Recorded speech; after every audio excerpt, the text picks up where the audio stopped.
Hello everybody, welcome back to more Planetside 2 coverage. We're going to be showing off the certification features today. Hopefully this gives you an idea of what the certifications are all about and how the system actually works in the game. But I do have to stress before we start that this is beta. A lot of these aren't available yet. They show up as 99999 cost, which means that you just can't buy them. It's impossible unless you have unlimited certifications. They're just not implemented yet. They're not ready to be tested. Once they are, we will make a video on them and you can check them out. But the first thing we have to start with, obviously, is what the certification actually is. So as you play the game, you gain experience. And as you can see here, you gain experience. The certification thing goes up. I think I just gained one, so it's at 0% right now. This continues to go up. Even when you're offline, you're gaining certifications based on your empire's progress, I guess you could say. As you gain certifications, you can put points into whatever the heck you want. You literally don't have to worry about just putting all your points into one basket. You can put them into whatever you want at any given time, as long as you have the certification points to buy something. So I've kind of shotgun shelled my entire certification tree. I have a few things that I've really focused on, and that's simply because I really like playing as an engineer, for starters, and then I also like driving tanks, so I've kind of upgraded those. I've also done a bit of squad leadership stuff here.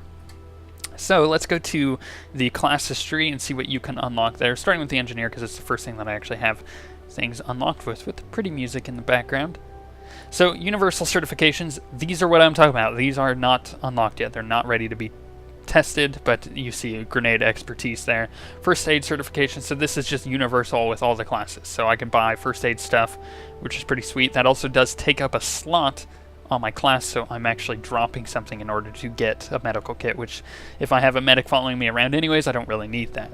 So it's closed, thank you. Okay, now for an engineer, I could buy explosives, I could buy sticker grenades, which are hilariously fun once they actually work. The proximity mines are kind of anti-personnel mines. They'll blow up as people walk by them. Tank mines, pretty much exactly what you would think. And then C4, pretty much exactly what you think. You put it down, then you run to a safe distance, and you blow it up, which is really nice for taking out tanks, especially when they can't see you at night. Now, these are just the engineer stuff. I'm assuming tank mines will be quite valuable for defending a base later on once they're actually working properly. As far as suit modifications go, I can upgrade to make it so I can carry more grenades, or add a utility patch to be able to increase my C4 capacity and whatnot. Now there's also nano-weave armor and advanced shield capacitor, so these are just direct upgrades for my class, but I don't have those available because they are not available in the beta. Now, my ace blueprints, I can actually make two different types of things here. Right now I could just make like a anti-personnel turret and throw that sucker down, and it's actually pretty sweet, but you could do things like a mana turret, which make quick work of advancing vehicles, which is actually sounds pretty nice to be able to take down any type of vehicle with that, or shield generator, which reduces the incoming projectiles, which is pretty sweet for defense, as you can imagine. I have a repair tool that I can increase here, or I can upgrade the weapon that is available to me, and that is something I've done. I've added a suppressor, a reflex sight, a infrared night scope, or night vision scope rather, and the forward grip. There's also quite a bit of other things here that aren't available to me yet, but all of these you've probably already seen in the customization video. I can also upgrade my pistol.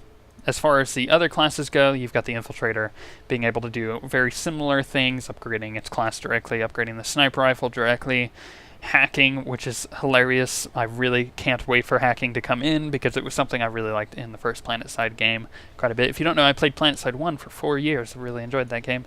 Combat Medic, and again, you're going to see very similar upgrades in all of these classes. So those are the class upgrades. As far as vehicle upgrades go, you get some pretty interesting stuff. So let's go to the Mag Rider, which I have unlocked. You can buy things like front armor, side armor, and top armor. At the moment, you can only equip one of these at a time. There's also a mine guard. A lot of these are cosmetic as well. They actually do apply something to the tank so people can tell where you're heavily armored at and when you're not.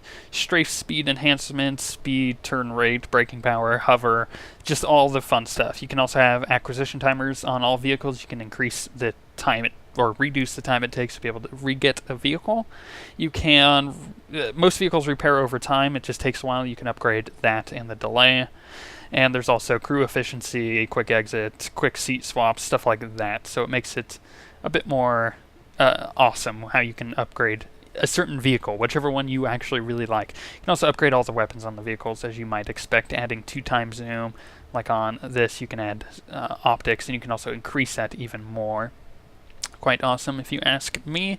Moving along, you can see things like the Scythe, right? The Scythe has upgrades on it to be able to get armor, decoy flares, afterburner fuel, stuff like that, as you might imagine on something like an aircraft. It's all pretty self-explanatory as far as that stuff goes. Now, for leadership, this gets a little bit more interesting. I've unlocked one of them. There's quite a few things here that aren't available yet, but you get command ranks. So once you upgrade all the way command rank, you get things like a spawn beacon, which I've shown in the customization. Basically, something I could throw down, my squad can spawn on me. Next, I can acquire, when it's actually available, is special orders and commands. I'm thinking, from what I heard in all of the interviews, that you could like draw on the map and whatnot and be able to show you direct stuff for your squad to go. So if you're a leader like me, I lead the guild, I'm going to have quite a few people under my command, I'm going to want these stuff. So this is something I'm going to spec into specifically. It may not be for everybody though. So there's a little bit of everything in here, and you can put your points in the way that you want.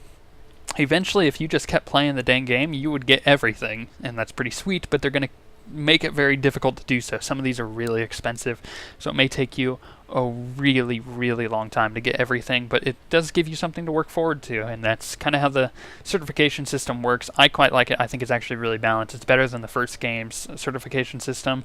But on that note, I'm going to go make more of these advanced features videos, and we'll see you guys next time.